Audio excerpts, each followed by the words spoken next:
that's the organiser grab, right?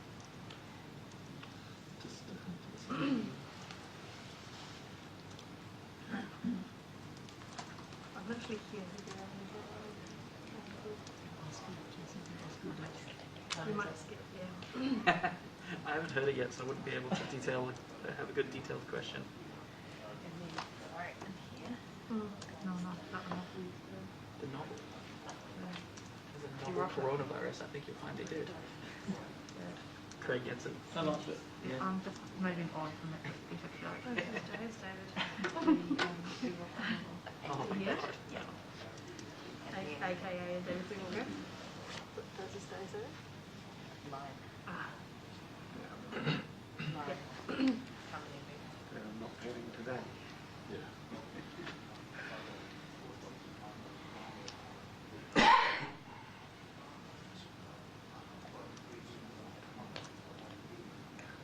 Great. Is that right? Really?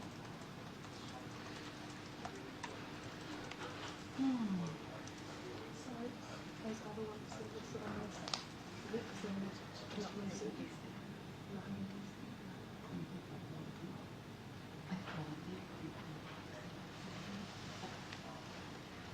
I need to double check that thing. Which is yeah, double. Google it now.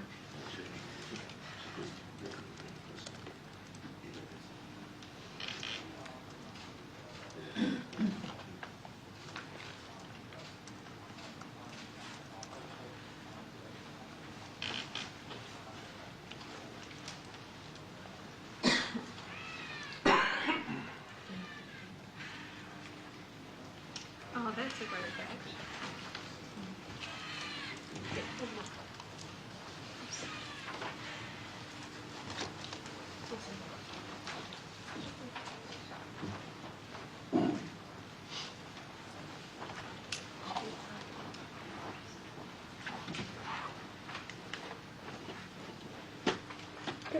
Good afternoon, everyone. Cabinet met this afternoon to discuss our alert level settings, but before I move on to those decisions, I thought it would be helpful for Dr. Bloomfield to give a quick update on today's cases and a bit more detail and reflection on yesterday's, in case anyone missed the press statement earlier today. Thank you, Kia ora koutou katoa. So, as you will know, there are 53 new cases of COVID-19 in the community today. They are all in Auckland. While there is 30 fewer cases than yesterday and the lowest number of cases in 5 days, it is just one data point. However, it is an encouraging sign, and there are others. Of note, 52% of new cases reported yesterday, that is the 83 cases from yesterday, are household contacts of an existing case, indicating and confirming the high rates of household transmission as we expect with the Delta variant. And of yesterday's 83 cases, 72% did not create any new exposure events, implying that they have been isolating since lockdown started and thus reducing potential for new chains of transmission. So of those cases reported yesterday, on the converse, only 28% are considered to have been infectious in the community, which may simply have been a visit to a supermarket, as is allowed under Alert Level 4, or a healthcare provider, or they may be an essential worker. We actually have a total of 101 essential workers now amongst our cases. However, many of those are from early on in the outbreak, and we have just 4 essential workers who have been infectious in their workplace and 7 essential workers who have been infected in the workplace. Furthermore, based on the modelling, the R value of the virus, the R effective value in this outbreak now looks like it is under 1. We need to keep that coming down, but it's good when it is under 1, as this means cases will continue to decline. The lower that R value gets, the more rapidly the case numbers will decline. So these are all encouraging signs that our lockdown is working as intended, breaking chains of transmission and gradually drawing a net around the outbreak. Also visible to us are the harms that we can see from COVID-19 in this outbreak. We have 37 people in hospital, including 5 in intensive care, and 3 of those are ventilated. Yesterday, there were 16,370 tests processed, and our 7-day rolling average is 34,620. This high rate of testing is giving us increasing confidence that we are finding any cases of COVID-19 out there. We need to keep doing so, so if you have been at a location of interest, or you have any symptoms of any respiratory symptoms or symptoms that could be COVID-19, wherever you are in the country, please do get a test. Thank you, Prime Minister. Thank you, Dr. Bloomfield. Looking at our overall cases today, I know we all feel encouraged that our number is lower than what we've seen in the last few days, and I know that we're all willing for that trend to remain. But while it would be too premature to say we have a trend yet, what we can say is level 4 is making a difference.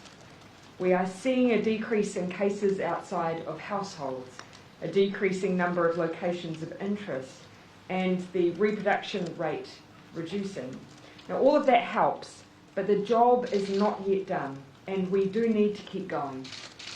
On Friday, Cabinet agreed to move all regions south of the Auckland boundary to Alert Level 3 at 11:59 p.m. tomorrow, Tuesday, August 31st. That was on the condition that all the evidence that might emerge in the following days continued to be positive. There is nothing to suggest we need to change that plan, so Cabinet today has confirmed that alert level change will take place. Like last time, business owners and operators are now able to access their premises in order to prepare for contactless opening, including to meet the public health requirements.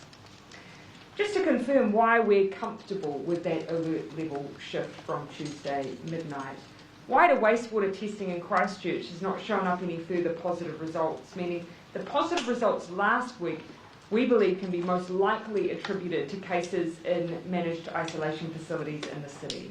And additional testing across the country has only thrown up one additional positive case in Wellington, a household contact of an existing case who was already in isolation and not in the community. Level 3 for the country south of Auckland will remain in place for a week, and we'll review these settings at Cabinet on the 6th of September. Our hope will of course be that we can keep lowering restrictions when it is safe to do so. So just to repeat, for the rest of the country south of the Auckland border, it will be level 3 for a week with a review at Cabinet next week. This afternoon, Cabinet also assessed how long Northland will need to remain in level 4. Our decision here has been a cautious one, and that's because unfortunately the cases and work sites in and around Warkworth emerged late in the lockdown.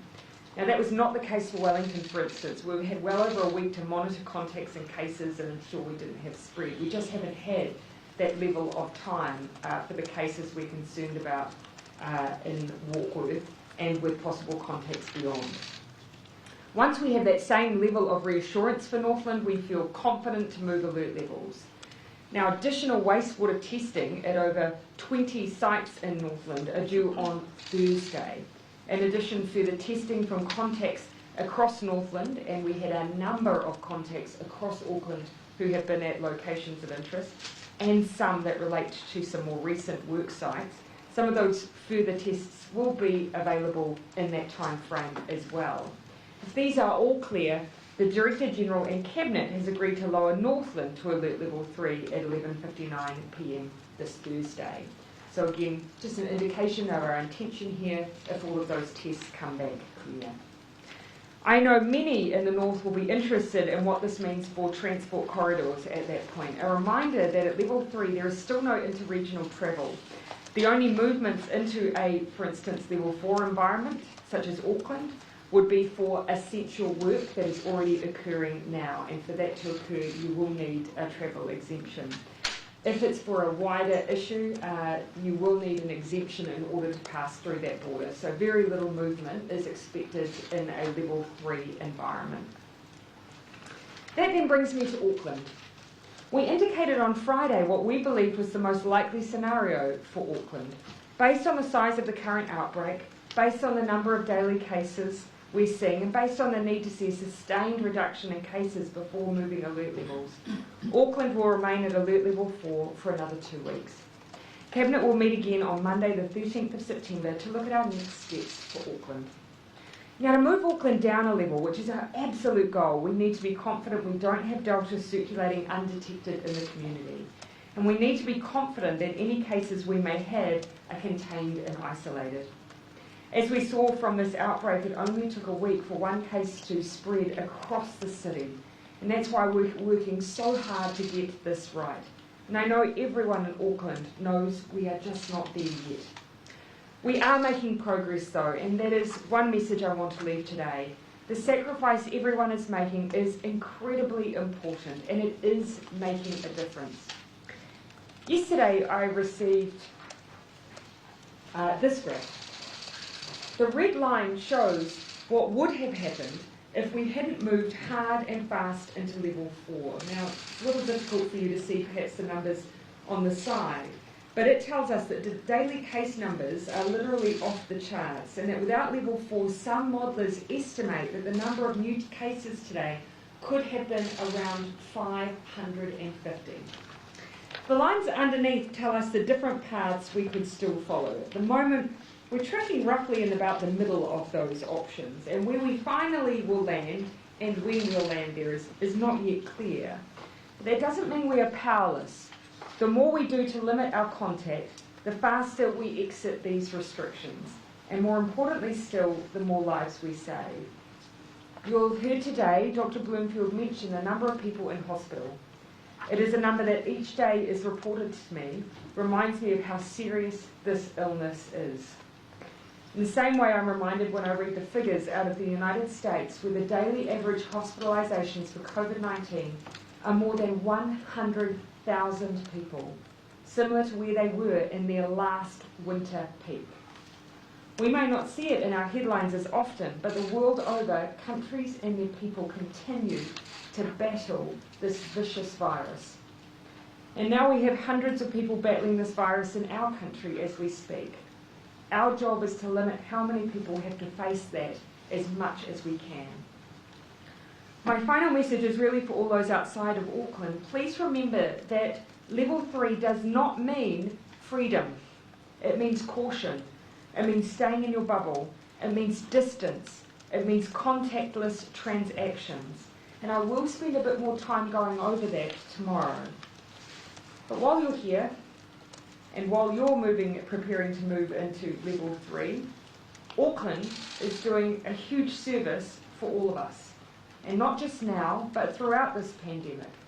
It's Auckland that has maintained our gateway to the world, that has done a lot of the heavy lifting in welcoming Kiwis home safely, that has worked hard to keep the rest of New Zealand safe when there has been an outbreak. Auckland has done it tough, and they've done it tough for all of us. I know we're all grateful, and that we are, as a team of 5 million, willing for their hard work to pay off. Before I conclude today, a quick word on vaccines, and then I will conclude. Another big day yesterday, especially for a Sunday, that has of course raised questions on how our supply is looking. We currently have roughly 840,000 doses of the Pfizer vaccine in the country, and we'll continue receiving weekly deliveries from Pfizer. You'll recall that in recent times we've been receiving more than 300,000 in each of these deliveries. Our planning has been for the program to administer 350,000 doses per week. We have the supply and infrastructure to do this sustainably over a long period of time. There has been a surge in demand. Our vaccination program has risen to the challenge, and we're doing much bigger numbers. Last week we administered well over 500,000 doses. We are working on a strategy to meet that demand with more vaccine in the country. If we are unable to do this, then the worst case scenario is that we pull back to our planned volumes, which, as I said, would still mean 350,000 doses being delivered a week. Contrary to the reporting, we're not running out of vaccine, but we are seeking to meet the high demands that we have right now because, of course, we want as many people vaccinated as possible. I'll happily give you an update on our work to meet that demand in the next couple of days. Happy to take questions. Jessica and then Trevor. Prime Minister, have we peaked? In terms of our the case numbers, we've gone from 83 yesterday, 53 today. Do you feel like that was our peak yesterday? I think it's too soon to say. Of course we want to see those numbers come down, and with that sustained effort at level 4, there is no question it is making a difference. Some modelling suggests without that level 4, those restrictions, and without everyone's efforts, we could have been at 550 cases today alone.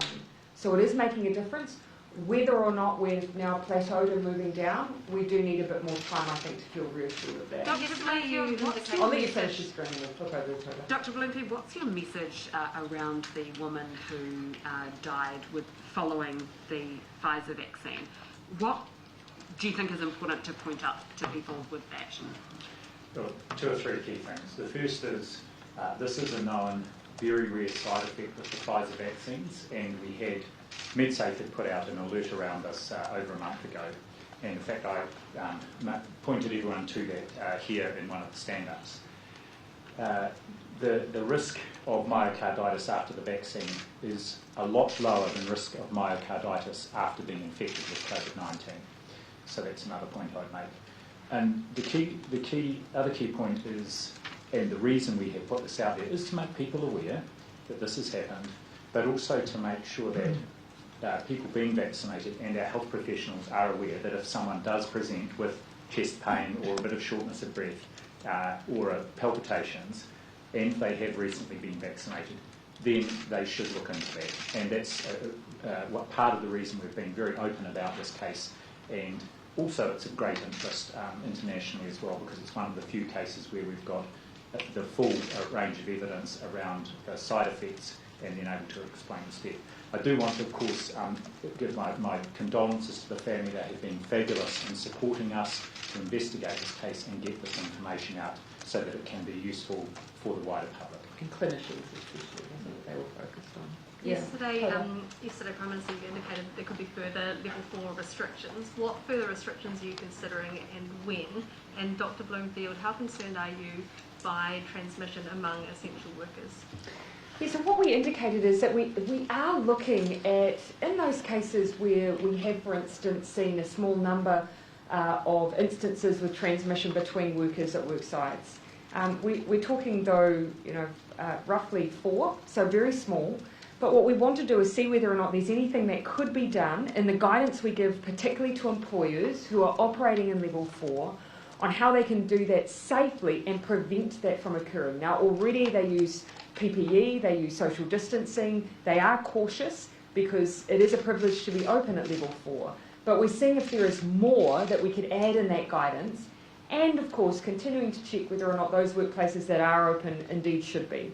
To date, I haven't seen examples of places where we've had COVID appear or workers with COVID that are in workplaces that shouldn't be operating. They've predominantly been in food services or distribution, where we as a country really are reliant on them continuing. But let's see if we can do more to keep people safe while they're there. I'm sorry, just to feel free to finish. Am I concerned? Well, I'm concerned in that we want to see no essential workers getting infected in the first place and potentially being infectious out there.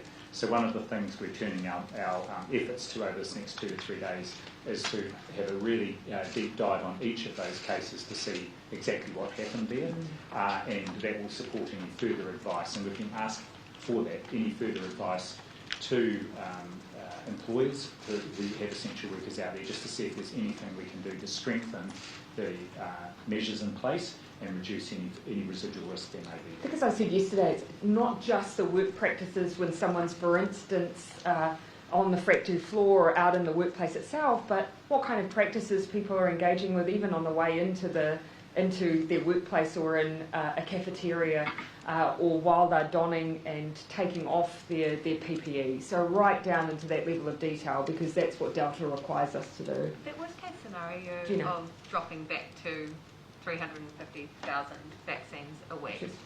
How You see, my point was that it's our worst case scenario is actually defaulting to our plan. Yeah. How much time can we keep going at the current rates before we have to start dampening that demand a little bit? We'll need to take those decisions this week. But we have not changed any messaging at this stage to DHBs. But we will look to make some decisions on what we need to do going forward over the course of this week. Got about a week's breathing room. Yeah, so at this stage, we're doing that so that, of course, we can make sure that we have, a decent amount of heads up for those if we do. But, of course, our goal will be to actually minimise any disruption as well. So maintain bookings, keep that high flow coming through, basically run to the plan that we previously had before we added in some of those extra surge sites across the country. But we also want to keep those numbers rolling in Auckland in particular. So those are some of the things we have in mind. And how concerned are you about vaccine hesitancy in light of today's news of potential vaccine-related? Is that to me or to Dr. Bloomfield? Dr. Bloomfield obviously can give the clinician's view. Look, I'm not so worried about it. I recognise it will be a worry for some people.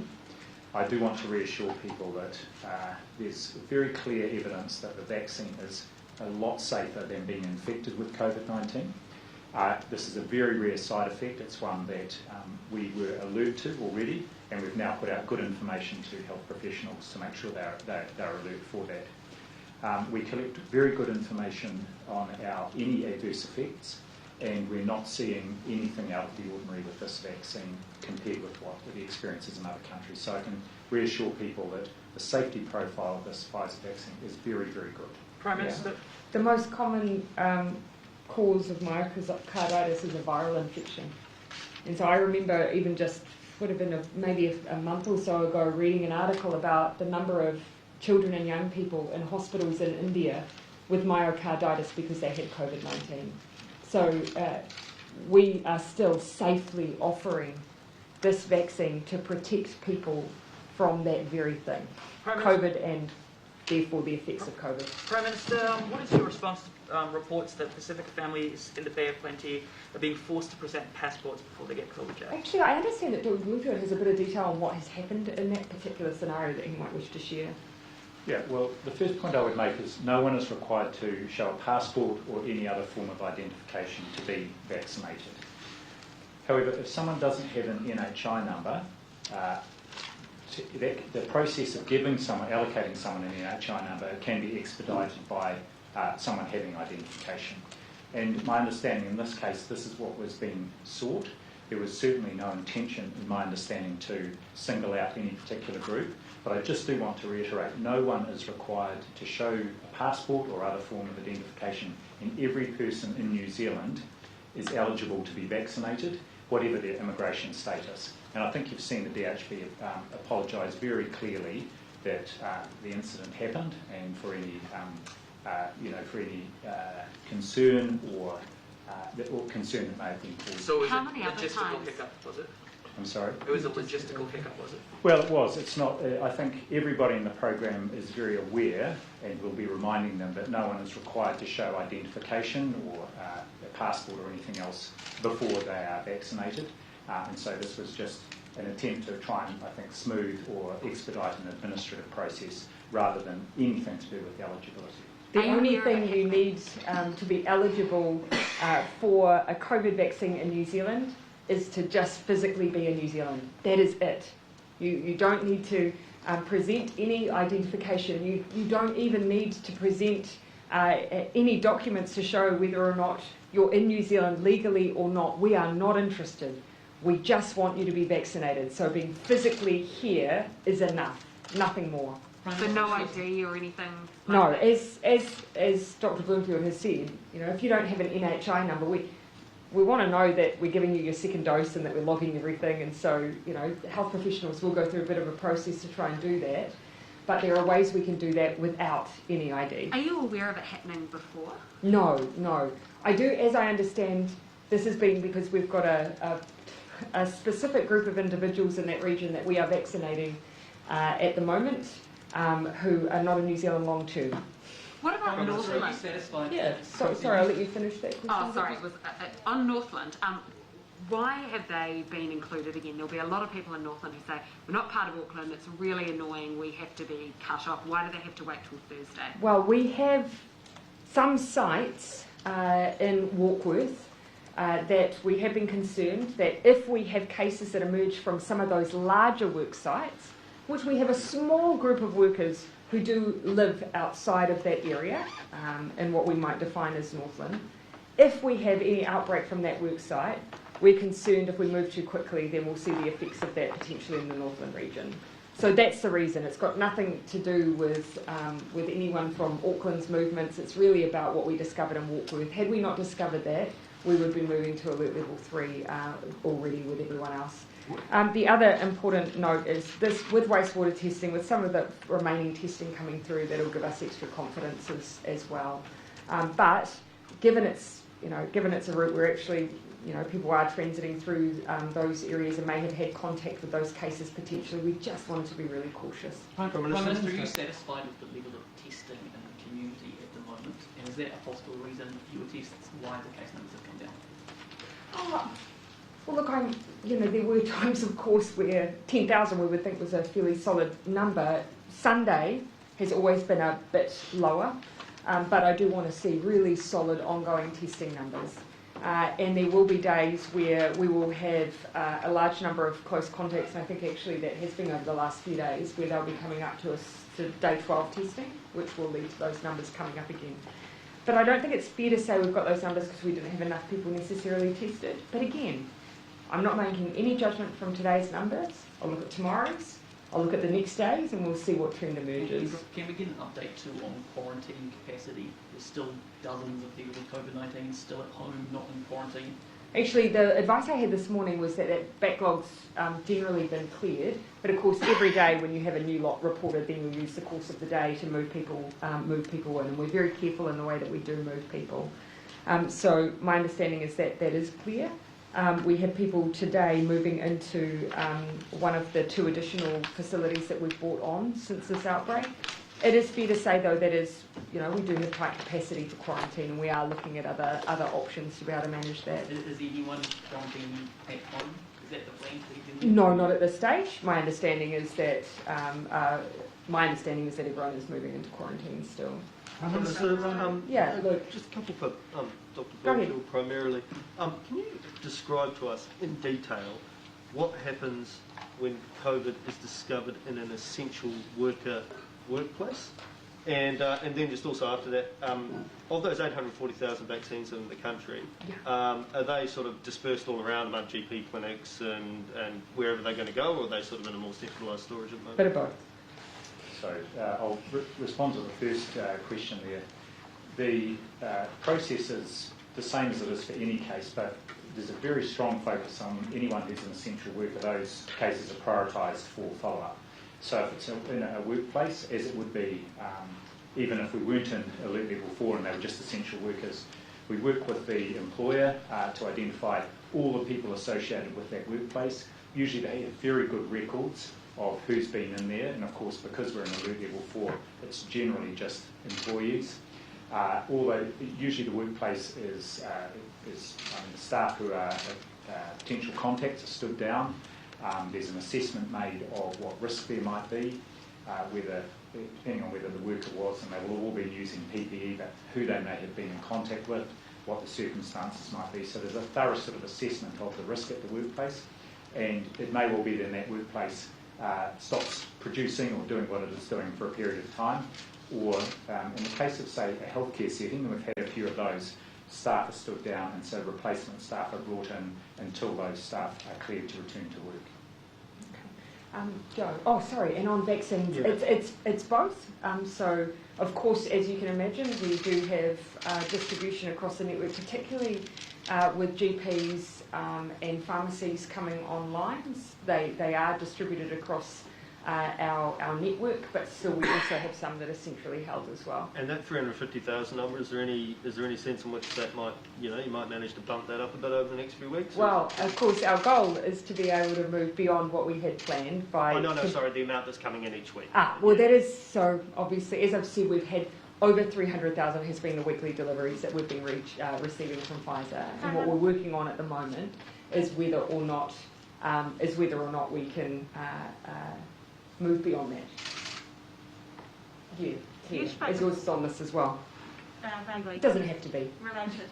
You spoke before about the burden that Aucklanders were having to bear for us. So yeah. Has there been any thought to prioritising Auckland for the vaccinations rollout and taking vaccinations from other regions and funneling them to Auckland now, and if not, why not?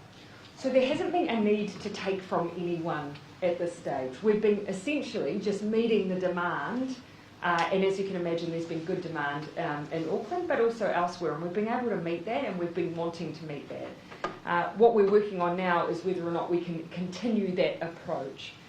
What we're asking, though, our health officials to do is, as we do a bit of planning for if we are unable to secure additional supply for those surges, how can we do two things? Maintain people's bookings, but also maintain the surge in Auckland, because you can see why it should continue to be a priority. So we haven't, it's all still about hypothetical at this stage.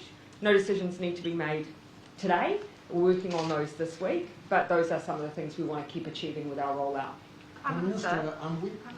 Yeah, I'll come to you, Joe, and then I'll come to you in the front.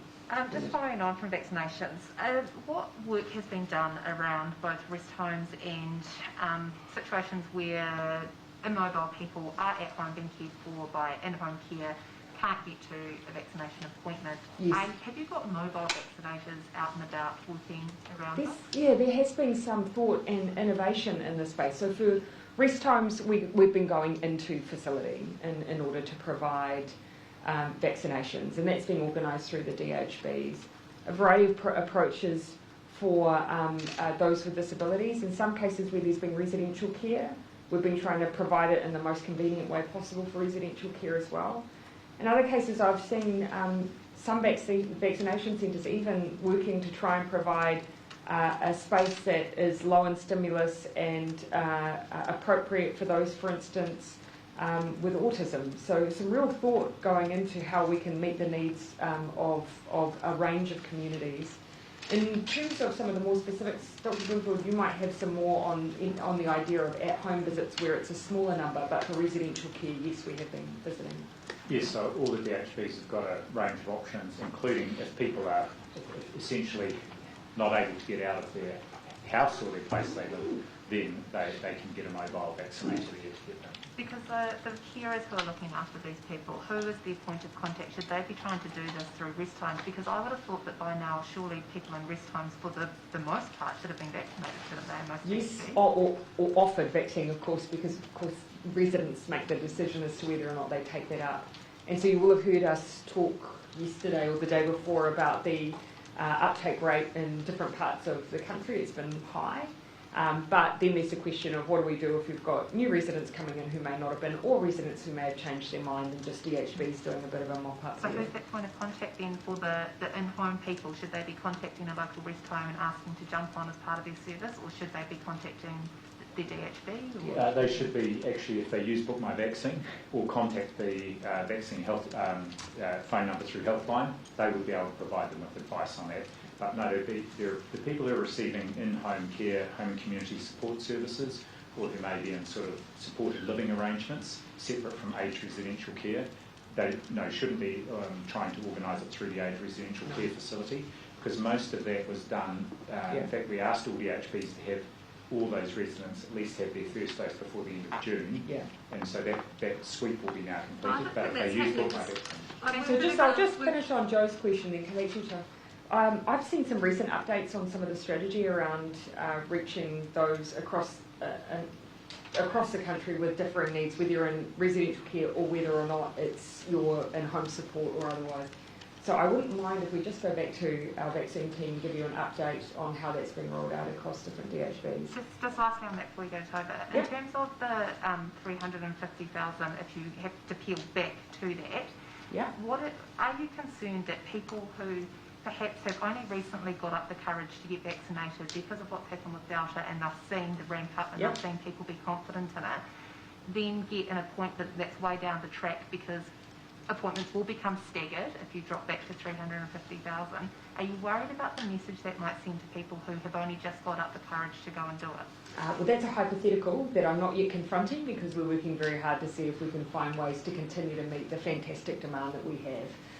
Just on following up on those earlier questions, I've heard of rest homes who have tried to get mobile vaccinators to come in, haven't been able to do that, and elderly residents who are having to drive hours to go to. I would be very interested to know where, because we, of course, got continual reporting across the DHBs as to what percentage of their residential facilities in their region had been reached, had been vaccinated, because you can imagine why it was a very big focus for us right at the beginning of the campaign.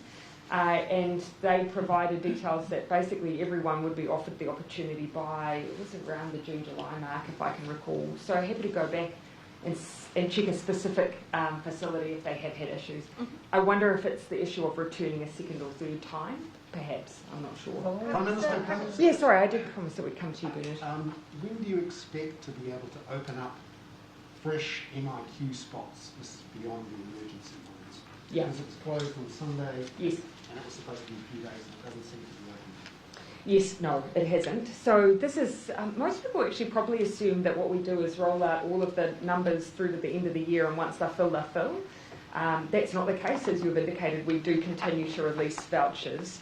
We have put a bit of a hold on that for now, on releasing some of those new vouchers in the near future, because of course, as you've seen, with an outbreak of over 500 people, we are using the facilities for those individuals, and that is the right thing to do. New Zealanders wanting to come home want to come home to a country that's free of restrictions, and the best way we can do that is by dealing with this outbreak as efficiently as possible. I don't yet have a timeline for when we'll be opening those vouchers up again. And now that we know Delta is... Keep in mind the Crown Plaza is also offline at the moment too, and that is one of our bigger facilities. Now what we know about Delta, is it possible to go back to that 4,000 per fortnight coming in through MIQ?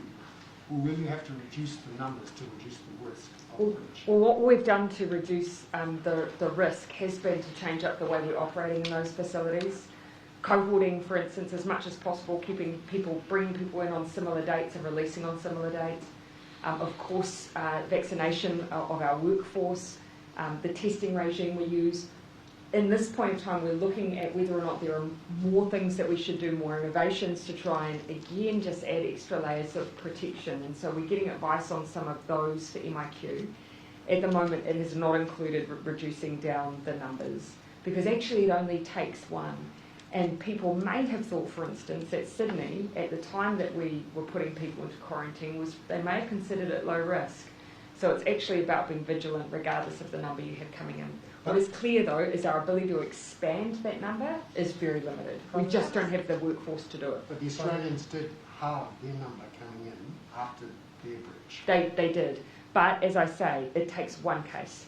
And so for us, it's actually about the protocols that you have across the system. Having said that, many people before this outbreak were putting pressure on us to extend our facilities and our capacity. The focus we have at the moment is making sure that when we're doing it well with the numbers we do have. Prime Minister, we've been hearing from several organisations about a massive increase for the need of food relief during this lockdown.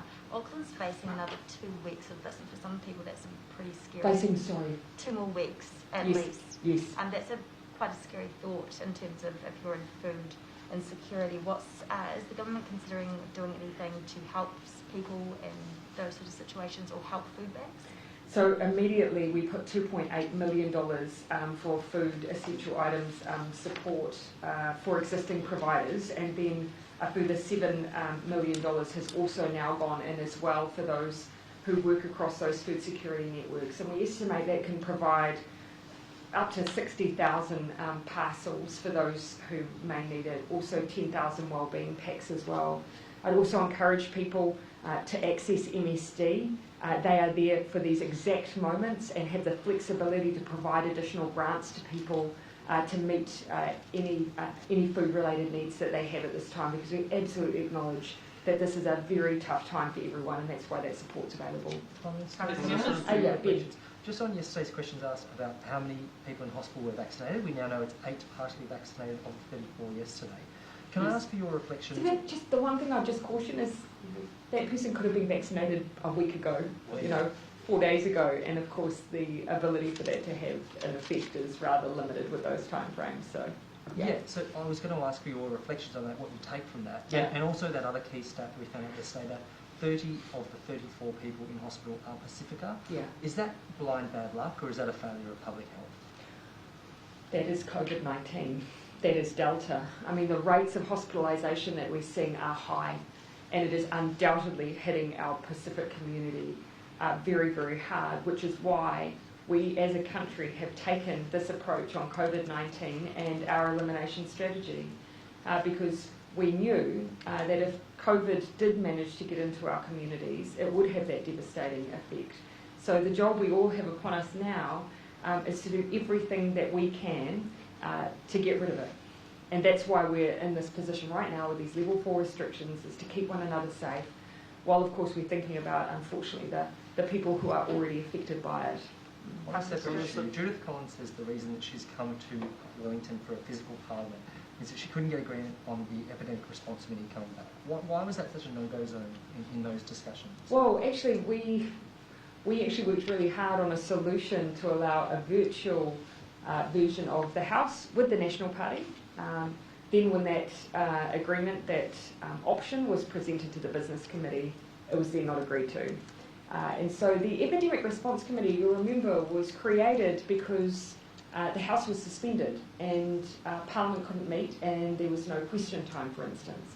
What we've been working to is to reinstate that. What was presented was an option that allowed the opposition to access any minister. It allowed them to make statements, to ask questions, some might say a greater level of accountability even than a general question time offers. But unfortunately that was rejected by the opposition. So that's where that fell over. Are they playing politics?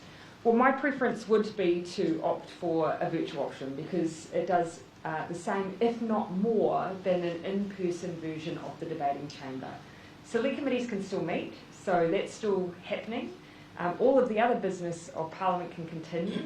The only thing we're missing is question time, and my view is we could do that safely, virtually. It's a shame that the opposition did not agree. David Seymour says the fact that you're allowing it to go ahead proves that there is no health risk, and that if there was, he wouldn't let it go That ahead. is totally incorrect. My view was I was willing to suspend for a week whilst we tried to find solutions. Unfortunately, the opposition and the ACT Party were unwilling to agree, and I was unwilling to suspend Parliament for a second week. My much bigger preference was that we get consensus, but it's one of those situations where, unfortunately, given there's no consensus, I feel I have no choice, but I will absolutely be limiting the number of ministers that we have in this building so that we don't put other staff at risk. No one will be travelling from Auckland to participate. There'll be a small handful of ministers answering all of the questions. So in many ways, I think it's an inferior option than what was on the table. Which ministers? On Monday, you'll be reviewing level 3 next week. You'll be reviewing level 3 settings for the rest of the country. Yeah. Is there a scenario under which there could continue to be level 4 in Auckland, but level 2 everywhere else? Is that, from a public health perspective, is that a workable option?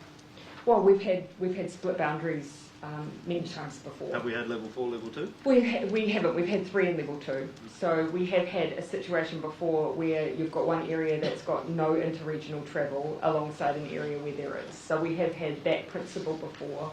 So that is possible, but I'm not preempting any decisions because Cabinet's not made any. But but there's no hard and fast. It's just that hasn't happened before. It hasn't happened before, but I think probably the bigger principle there is we have had areas alongside each other where there's been one isn't meant to be travelling and one is able to travel, and that's probably the example we have to work through. So it just demonstrates how important it is to get your borders right. Prime Minister, Yeah, anything you want to add on that? Just to say that there's no public health reason why it couldn't happen. And of course, one of the things we're going to be doing this week, as we did last week around Alert Level 3, is see are there any enhancements to our current Level 2 settings that we might advise be brought in as and when other parts of the country or parts of the country move down to Alert Level 2. So Alert Level 2 may well be Alert Level 2 as we've known it with some additional things in place. Prime Minister, Māori leaders in the final sum that we've spoken to, we're kind of hoping for a 7-day extension of level 4 until a bigger picture could be seen. Yeah. Is wastewater testing the only thing that, like the results that you're waiting for, or will the decision be based on other information as well, like testing? 2 things. We'll have some more results from additional testing in the region, not just surveillance testing from those who might have cold and flu symptoms, but there are some contacts in the region as well that we expect further results from. And that, alongside the wastewater testing, gives us confidence that for now we can say if they are clear, we believe it will be safe to move on midnight Thursday. The other really important point is level 3 is still restrictive. It is still limited in terms of you stay in your bubble, you still don't have large gatherings, schools are still not convened. So that does give us confidence that it's still a cautious approach, and it allows us to continue to monitor what's happening across the country. And this week we've seen a notable push in terms of vaccinating Māori. We've got drive-thrus, we've even got social media marketing. You can see that it's ramped up. Why is that only happening now and it hasn't been in the... Well, actually, all of our vaccination campaign was built around ramping up at a time when supply started ramping up as well. And we have entered into a period where we have more people eligible to be vaccinated, and we have more doses in the country. And so that's why the campaign you'll see is ramping up at the same time. Prime Minister? Why has the Crown Plaza not yet reopened? My understanding was supposed to open last Thursday. Yeah, so what we said was that we wanted to, you'll know that we wanted, once it was, we had people exiting, we weren't bringing new people in. And partly was because we were undertaking a source investigation to try and identify what exactly had happened. At this stage, it is still not clear to us. So all of the theories that we've had, whether or not it was, as has been offered up by some of you, whether or not it was anyone passing by. We reviewed CCTV footage, found those individuals, tested them all negative. There was the question over whether or not there was a link between someone from within the facility and one of our early locations of interest. That proved to be incorrect. So one of the things that that enables us to do while the facility's in that state is just really look into every other possibility. It already had a ventilation review, but what I'd like is just a bit of a look from a Delta perspective to see if there are other things we need to do to make sure that we've covered all our bases, even if we don't know exactly what happened here. And on a different topic, when you're looking at sort of over the past couple of days, the number of cases that have been infectious well in the community, 23 from yesterday's cases, 25 from the day before, how low would you like to see those numbers go before you're more comfortable with where we're at, I suppose? Yeah. So the issue, of course, is that at level 4, there are people who are still keeping the country running and keeping people fed and moving key freight around the country to keep people fed and with essential services, even at level 4. So that's why we're doing two things, is just getting that little bit of extra deep dive into those places where people have been to check that actually there's good compliance, but also at the same time, those places that are open really are necessary. At the moment, there's nothing to suggest they're not, but it does show why infection controls and really careful operations at level 4 are so important. The idea that you would get it down to 0, that's even at level 4, that's hard. When we look just at our supermarket chains, 55,000 people, so it's not hard to see how you could hit people from different walks of life in an outbreak like this. Can I just and clarify? By default, we have a large number of people in this outbreak. Yeah, Can I just clarify, Crown Plaza, sorry, because it was meant to open on Thursday and the first weeks and everything was getting altered and it was being done in preparation for last week. So have you specifically asked for it to be closed longer? It is my understanding that they have not yet put anyone back into it. That's my understanding. But yes, they have done all of those alterations. But So that's my understanding. it's I'll go closed back and verify whether or not it's remained the case. But all of those things that have been raised that could be instituted in order to make it safer still, keeping in mind that, of course, those barriers now are up to the ceiling, so essentially a wall. See whether or not there is anything else that needed to be done or whether or not it's been deemed to be complete now. But that's my understanding. But I will double check. Yeah. Thank you. Question for Dr. Bloomfield. So elective surgeries in Auckland are mounting and will obviously continue to grow for the next at least 2 weeks. Can any be moved to other DHBs or can anything be done for people waiting in a lot of pain, like waiting for a hip replacement or endometriosis surgery, things like that? Well, the first thing is that any acute or urgent surgery is being done, of course, in Auckland and elsewhere in the country. Secondly, we've started to work with our district health boards outside of Auckland on their plans for catching up on elective services that may have had to have been postponed during the alert level 4. For Auckland, one of the things we will look at is if there are not necessarily acute but semi-acute operations that need to happen that they can't do, whether those can be done elsewhere in the country. That's one of the things we'll look at. Okay, where would that be, like Waikato or just... It could be anywhere depending on the nature of the surgery, but obviously the DHBs that are adjacent, like Waikato, would be the main one. But so saying, all DHBs are going to have a backlog, and so as happened last year, there will be specific plans in place, and we will work with district health boards to make sure they are both able to provide that surgery, and of course they will prioritise people whose need is most urgent. Okay, I'm going to take the last couple of questions. Yeah, down here, and then I'll come back to you here. Did Cabinet agree with the Ministry of Health advice around the enhanced protocols for businesses operating under restrictions, mask use and that sort of thing? Oh, so the mask use, issues around mask use were agreed some time ago, and as was mandatory record keeping. And you recall we made those decisions before we had an outbreak. We're working through all of the implementation and then announce them afterwards. Okay, Dr. Bluefield mentioned yesterday he'd given advice around businesses operating under level 3, physical distancing, mask use indoors. Yes, I don't believe there's been a point where we've ever been divergent on those matters. No, but so the Cabinet has agreed with that? So my point is that those decisions were taken some time ago, and my recollection is that we've always followed the advice that we've received weeks ago. I think the additional advice we gave, and I'll just have to clarify, and we will be able to outline this tomorrow, it was for anyone in alert level 3, for anyone who may be having any public, who isn't currently an essential worker but is going into their workplace, that they need to wear masks there, and even in the case of any transfer of goods or services is contactless anyway.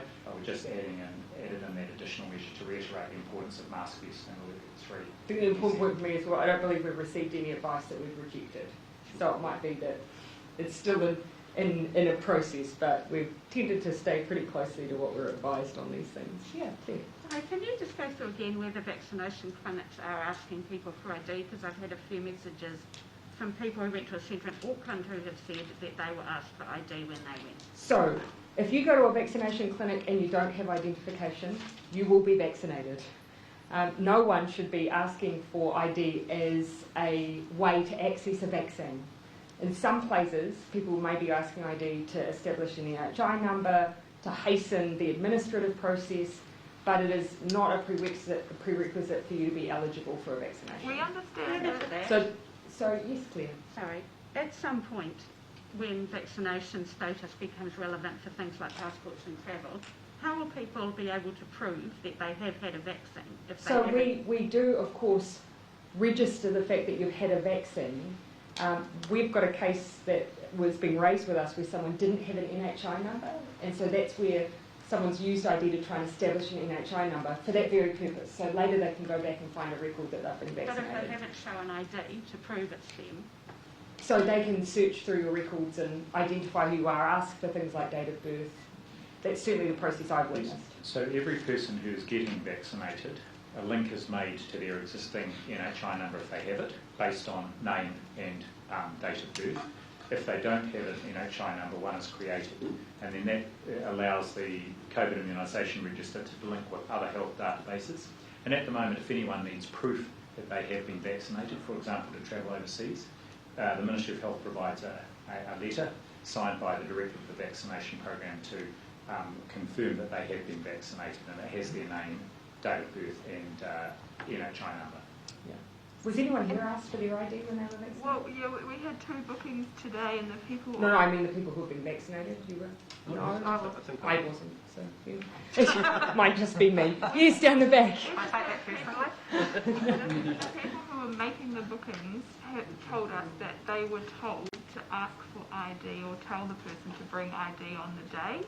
So is that conflicting messaging? So I think there's 2 separate issues here. There seems to be a question here of whether or not you have to prove eligibility. Everyone is eligible. Everyone in this room and in New Zealand is eligible. It's a very different question around whether or not you bring ID just to make the administrative process a bit quicker. But if you don't, there are workarounds. Yeah. And are we just able to please get an update on the staff and then I'll make you my last. The staff isolating in the Devonport Naval Base, please? Yes, just to say a very, very precautionary approach was taken there to a wastewater, positive wastewater result, which the NZ Defence had commissioned themselves, the testing of the wastewater. All of subsequent testing has come back negative, and the staff who had isolated and been tested, at last I heard, all those who've been tested have returned negative results. There were a few results outstanding, so we're not quite sure why they had that initial positive result, but all the right things were done, and so far there doesn't seem to be any evidence of any COVID there. Yes. Dr. Bloomfield, before you mentioned a number of cases that were household contacts, are you able just to clarify how many there were, and I guess the remaining cases, whereabouts have they been infected? So of the cases yesterday, 52. I've got the proportion 52%, and someone will have to get their calculator later out and work that out for me. But so over half of yesterday's cases, probably 41 or maybe 42, were household contacts. And what was the? And so that, I guess, remaining 48%. No, some of the remaining were contacts already as well. We're known contacts, and I think the other key thing is here, over 70% didn't generate any new exposure events.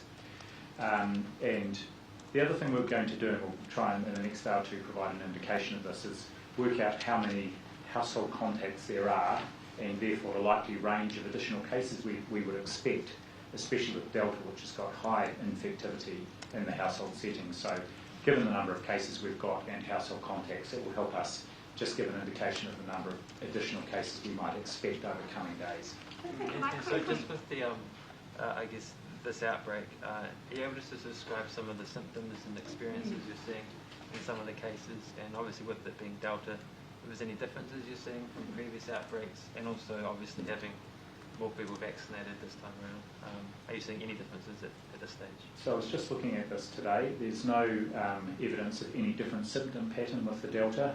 So it's fever, runny nose, sore throat, cough, a loss of sense of smell and taste is again still there. So it's the usual symptoms that we've seen with earlier variants of the virus. What I don't know is anything yet about whether people who are vaccinated and becoming infected are experiencing either milder symptoms or not. And one thing that we are seeing is that, of course, some of our positives are asymptomatic. And so we do know, of course, that when you're asymptomatic, you still can be infectious, which is why we want everyone, just be careful at all times. Never assume that because you feel well, that you won't become unwell, and that we then won't have your friends and family affected. Thanks, everyone. Thank you.